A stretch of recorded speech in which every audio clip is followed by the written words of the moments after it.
সন্দীপ ঘোষের নিয়েছে ইডি। আসল তো ওইখানেই হবে, হেলথ ডিপার্টমেন্ট। 13 বছর মধু খেয়েছেন, মধু খাইয়েছেন, হবে হিসাব। সোমবার দিন আবার একটা ভালো তথ্য বিকাল বেলা দেব, ভালো তথ্য দেব, আজকে বলছি না, ভালো তথ্য দেব। আপনাকে বলে গেলাম ব্যাগ গুছান, আপনি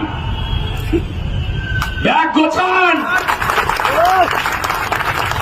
আপনার মুখোশ মঙ্গলবার বিধানসভায় আমি দেব।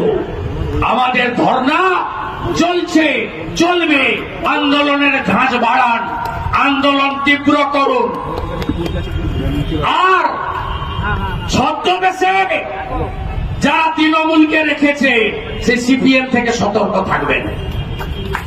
লাগাতার নবান্ন অভিযানের আগে সেলিম সাহেব থেকে মীনাক্ষী, বিজেপির প্রোগ্রাম, শুভেন্দুর প্রোগ্রাম, আরএসএস এর প্রোগ্রাম, একটাও বিজেপি নেতা ছিল না, অর্জুন সিং ছিল পিছনে। তাও সাংবাদিকদের বলেছে মেয়ের বাপ হিসেবে এসেছে, বিজেপি হিসেবে আসেনি। খুব ট্রোল করেছে।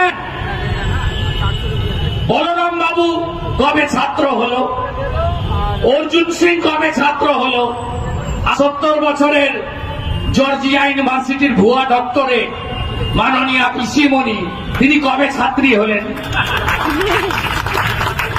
আর ওই বাছুরটা গেছিল 36 বছর বয়স, ভুয়া ইউনিভার্সিটির MBA, সে কবে ছাত্র হলো? দুজন দুটো ডিগ্রি লেখে না, একটা ভাইপো লেখে না MBA, ভুয়া ইউনিভার্সিটি 5 লাখ টাকা দিয়ে সার্টিফিকেট কিনেছিল, ধরতে লেখা। আর জ্যোতিবাবু ধরেছিল জর্জিয়া ইউনিভার্সিটির ডক্টরেট, জ্যোতিবাবু ধরার পর থেকে আর লেখে না। চিটিং বাসদের হাত থেকে বাংলাটা বাঁচান, বাংলা বাঁচান। বিজেপি ভোটের জন্য লড়ে না। 2001 সালের পরে দলমত, বর্ণ, ধর্ম, সম্প্রদায় নির্বিশেষে যেখানেই সরকার, সরকারি দল আক্রমণ করেছে সেখানে বিজেপি বিনা স্বার্থে গেছে। মমতা ব্যানার্জি বাগটুইতে যাওয়ার আগে যেখানে মুসলমান মহিলা পড়ানো হয়েছে, আমরা গেছি 55 জন MLA নিয়ে।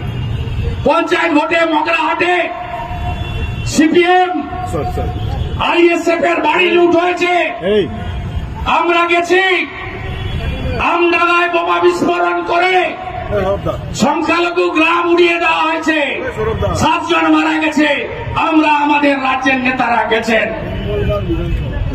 ভারতীয় জনতা পার্টি,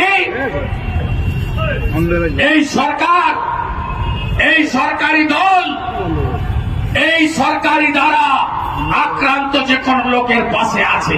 মাননীয়া ফাঁসি তো দেবেন, আরেক কার্যকর হলে। আমরা চাই 9 তারিখের কি হলো। আপনি বলছেন CBI-র কাছে বলো,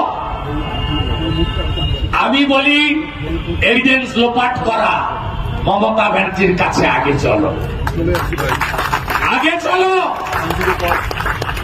আর পুলিশ বাবা পার করেগা।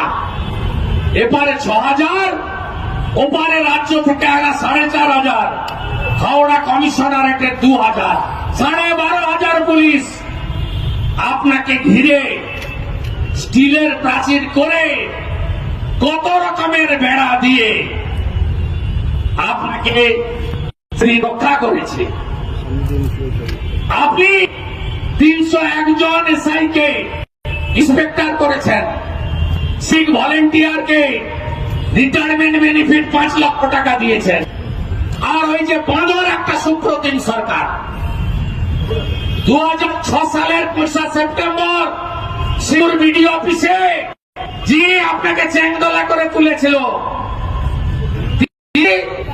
পোস্ট করাচ্ছেন। আর উত্তর রুদ্রনীল ঘোষ কবিতায়, ভাষায়, ভাষণে, সুন্দর ভাষাতে ভালো করে বলে গেছে।